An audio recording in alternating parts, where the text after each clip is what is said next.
Good morning, dear YouTube friends. Thanks so much for coming by. Today we are taking our spooky fall recipes in a little bit of a savory direction. I want to share with you the easiest focaccia recipe you will ever make. Super simple ingredients. You probably have just about everything you need in your pantry right now, I would bet. And it's super customizable. It's flaky and pillowy and crunchy and delicious. Keep on watching to see how we make it.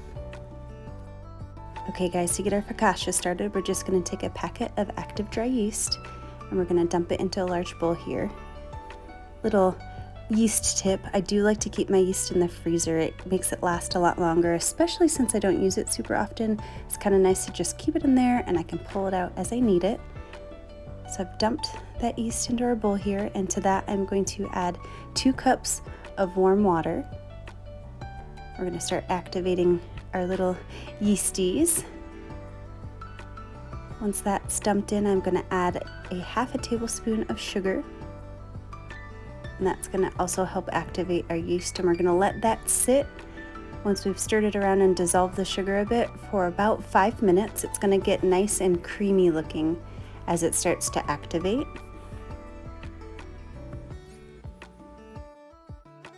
Here we are about 5 minutes later. As you can see, everything's dissolved. It's looking nice and creamy.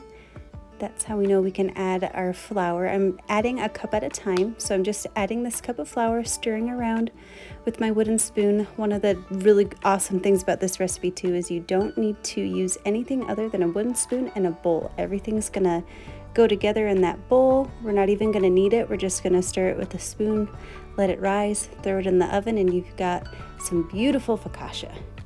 So after that 1 cup of flour, I'm just adding a bit of salt and a tablespoon of olive oil. I'm going to stir that in now so it gets nice and incorporated before we add more flour and it becomes a more dense dough. Just going to stir that around, and we're going to add the rest of our flour. It's 3.5 cups total, so I'm just adding it a cup at a time until our dough just comes together.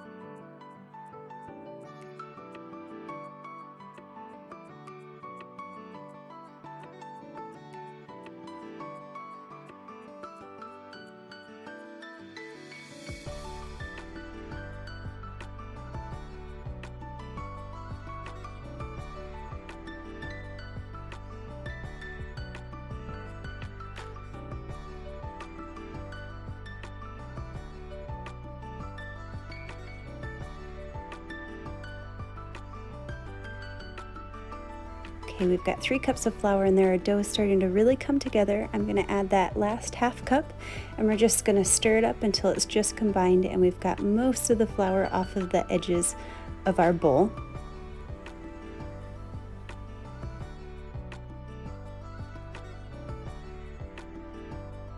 This is looking perfect. I'm just going to douse our dough ball with about 1/4 cup of good quality olive oil, and I'm just going to move it around with our wooden spoon here and just get it nice and coated before we let it rest for a little while. I'm also going to take that excess dough that's on our spoon and just kind of scrape it off and plop it on top of that dough ball so we don't waste anything. I'm going to give it one last little drizzle of olive oil, and then we'll cover it with a tea towel, and we're going to let this rise for an hour and a half. And then we will be ready to bake it.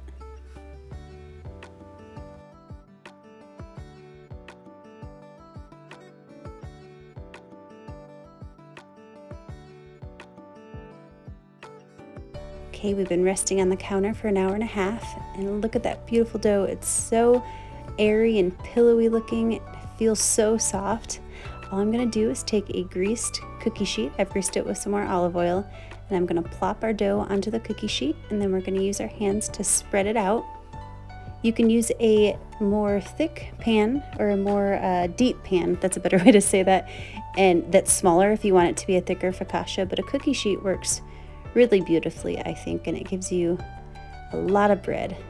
So I'm just moving this around with my fingers, kind of making sure to poke in to give it that signature focaccia texture. It's going to let the oil and all the flavors we use for our decorations really seep into that dough and flavor it really nicely.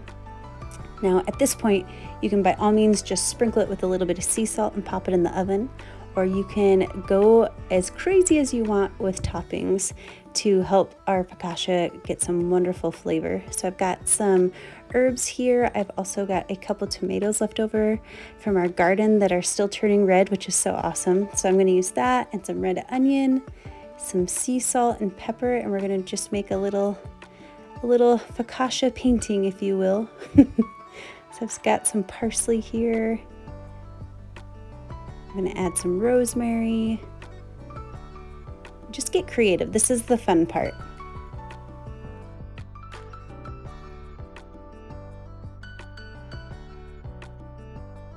So any herb will do, whatever you're in the mood for, whatever you've got in hand. Basil's amazing. Parsley, like I'm using right now, is really awesome.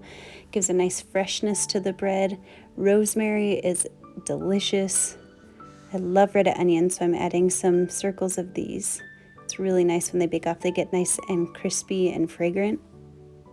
You can use red pepper flakes. I think olives look amazing. They taste amazing as well. You can use whole garlic cloves. This is really fun. Get crazy with it. Have your kids help you out. It's really a nice fall recipe, and it goes well with so many different dishes.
Okay, I think we're looking pretty good and decorated. I'm just going to sprinkle on a bit of garlic salt and some freshly ground black pepper, and we are going to toss this in a 400-degree oven for about 20 minutes. Check it at like 17 minutes. Just make sure it's not getting too brown on the top. You want it to be a little golden on the top, nice and golden on the bottom, but really soft and pillowy in the middle. So I'll show you what that looks like in just a moment. We're adding a little bit of thyme because it's delicious and it looks so fun. This is where I have trouble. I have a hard time stopping once I start decorating things.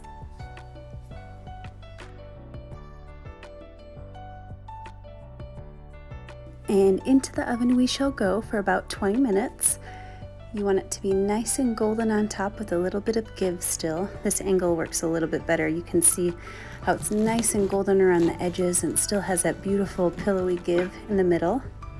I'm just gonna cut off a slice here. This bread is perfect for snacking. It's amazing for sandwiches. It's a total showstopper if you have friends and family over and are having like a big pasta dish with salad and such. If we could ever do that again, that would be really great. Come on, 2020, let's get ourselves together. Wear those masks, friends. Anyway, I digress. My favorite way to eat this focaccia is on a cool afternoon with some piping hot tomato soup. It's so delicious. You can definitely pull those herbs off if you'd like. They still will impart some delicious flavor into your focaccia. I like to eat them myself. They add a really nice boldness and freshness to our bread and to our soup. So I'm just gonna dunk it in. Enjoy. I hope that you guys love this recipe as much as I do. Thank you so much for watching. I hope you're all staying safe and healthy, and I can't wait to talk to you soon. Cheers.